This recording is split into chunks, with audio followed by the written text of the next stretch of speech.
আসসালামু আলাইকুম। নবম দশম শ্রেণীর সুপ্রিয় শিক্ষার্থীবৃন্দ, আশা করছি তোমরা সকলে ভালো আছো। এখন আমরা অনুসর্গ নিয়ে আলোচনা করব। তোমাদের পরিচ্ছেদগুলো ধারাবাহিকভাবে আলোচনা করছি এবং এসএসসি কে মাথায় রেখে আমরা ধারাবাহিকভাবে আলোচনা করার চেষ্টা করছি যাতে তোমাদের শতভাগ কমন আসে। অনুসর্গ খুবই গুরুত্বপূর্ণ একটা টপিক এবং প্রেপোজিশন মানে অনুসর্গ, প্রেপোজিশন যেভাবে ভালো করে পড়তে হয় এবং বুঝতে হয় অনুসর্গ সেম একই।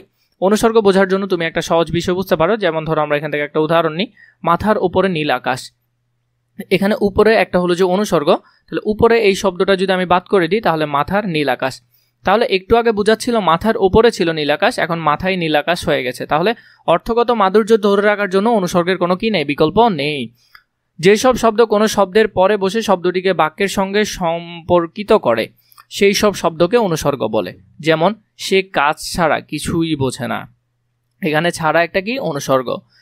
কোন পর্যন্ত পড়েছ, এখানে পর্যন্ত একটা অনুসর্গ। এখানে কয়েকটা অনুসর্গ দেওয়া আছে, অনুসর্গগুলো একটু দেখে রাখবে, তোমাদের জন্য ভালো হবে। যেই সব শব্দের পরে অনুসর্গ বসে সেই সব শব্দের সঙ্গে কে, র এই ধরনের বিভক্তি যুক্ত হতে পারে।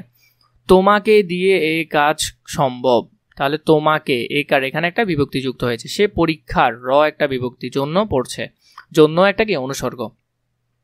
অনুসর্গকে দুই ভাগে ভাগ করা যায়, একটা হলো যে অনুসর্গ আর একটা হলো ক্রিয়াজাত অনুসর্গ। দুইটা আমরা একটু একটু জানার চেষ্টা করব, যদিও খুবই সহজ। এখানের মধ্যে যেগুলো আছে এগুলো হলো যে সাধারণ অনুসর্গ, এখানে কোনো কাজ টাইপের কোনো কিছু বোঝাবে না, যেমন উপরে, কাছে, এরপরে হলো জন্য, দ্বারা, বনাম, এখানে কোনো কিছু কাজ বোঝাচ্ছে না, তাহলে এগুলো হলো সাধারণ অনুসর্গ। যেসব অনুসর্গ ক্রিয়া ছাড়া অন্য শব্দ থাকবে সেগুলোই সাধারণত সাধারণ অনুসর্গ। যেমন মাথার উপর নীল আকাশ, কারো কাছে গেলে জানা যাবে, হারানো ঘড়িটার জন্য অনেক কেঁদেছি। এখানে মধ্যে এগুলো কোনো কাজ বোঝাচ্ছে না, এই অনুসর্গগুলো কোনো কিছু কি বোঝাচ্ছে না, কাজ বোঝাচ্ছে না। কিন্তু ক্রিয়াজাত অনুসর্গের মধ্যে সেটা কাজ বোঝাবে। ভালো করে খেয়ে নাও, তাহলে ভালো করে, করে একটা কি কাজ। ঢাকা থেকে বরিশাল, নিঃসন্দেহে কাজ। মন দিয়ে পড়ালেখা, দিয়ে মানে কাজ করছে, তাহলে এগুলা যেগুলা কাজ বোঝাবে সেগুলো হলো যে কি ক্রিয়াজাত অনুসর্গ। এটা খুব ভালো করে দেখবে। এখন আমরা এখানের মধ্যে অনুশীলনের যে প্রশ্নগুলো আছে এগুলো একটু সমাধান করার চেষ্টা করি। অনুসর্গের মধ্যে দেখো 23 নম্বর পরিচ্ছেদের মধ্যে অনুসর্গকে কত ভাগে ভাগ করা যায়। অনুসর্গকে আমরা জানি দুই ভাগে ভাগ করা যায়, এখানের মধ্যে সেগুলো আছে এবং উদাহরণও আছে, এগুলো হুবহু বইয়ের, তোমরা চাইলে এখান থেকে দেখতে পারো। 2 নম্বর, সাধারণ অনুসর্গে প্রয়োগ ঘটছে কোনটিতে। সাধারণ অনুসর্গ, মাথার উপর নীল আকাশ, নিঃসন্দেহে এটা সাধারণ। 3 নম্বর, নিচের কোনটিতে ক্রিয়াজাত অনুসর্গের প্রয়োগ ঘটেছে।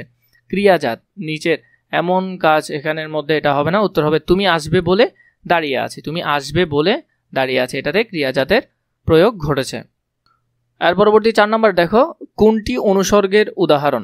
কাছে একটা অনুসর্গ, অভিমুখে একটা অনুসর্গ, তাহলে উত্তর হবে ঘ নম্বরটা। 5 নম্বর দেখো, ক্রিয়াপদ থেকে তৈরি হচ্ছে কোন অনুসর্গ। ক্রিয়াপদ থেকে তৈরি হচ্ছে ক্রিয়াজাত অনুসর্গ, উত্তর হবে ক নম্বরটা। একটু ভালো করে দেখে রাখলেই হবে।